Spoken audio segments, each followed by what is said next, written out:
So the UC Berkeley campus only has one species of squirrels, and that is the fox squirrel.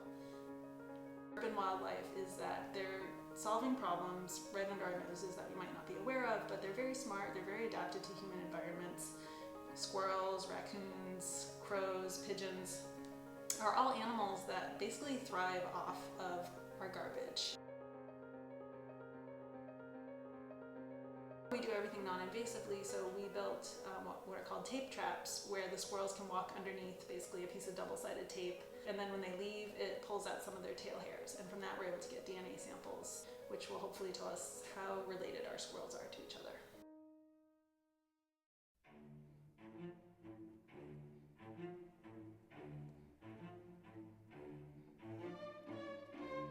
When they get a food item, they first rotate it in their paws and mouth for several seconds. That's a paw manipulation. And then they tuck it in their mouth, and then they'll do this very rapid turn of the head. And sometimes you can only see it if you watch them in slow motion, but that's the head flick. And that behavior is actually correlated with whether or not they're going to bury the nut or eat the nut. So if they head flick, they're more likely to bury it than eat it.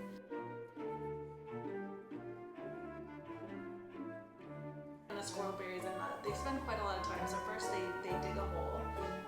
It's a few centimeters deep, and then they put the nut in the hole and they actually pound it into the hole with their teeth. And so it's like this jackhammer motion. And then they spend some time covering it with grass and dirt. It almost looks like a cat in a litter box, like they're kind of just digging and digging, covering. And so that's kind of the natural sequence of behaviors for them when they're burying a nut. And it's pretty stereotyped, like they always dig, they always tamp, and then they always cover. And a lot of people don't know that they actually store every nut in a different location.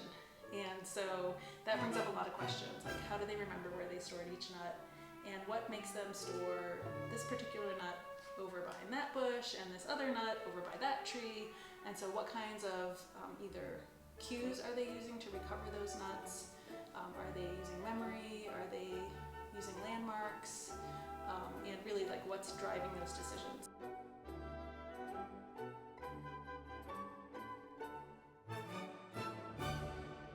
The squirrels are definitely a part of the campus culture. Like, people identify with them, they like them, and they see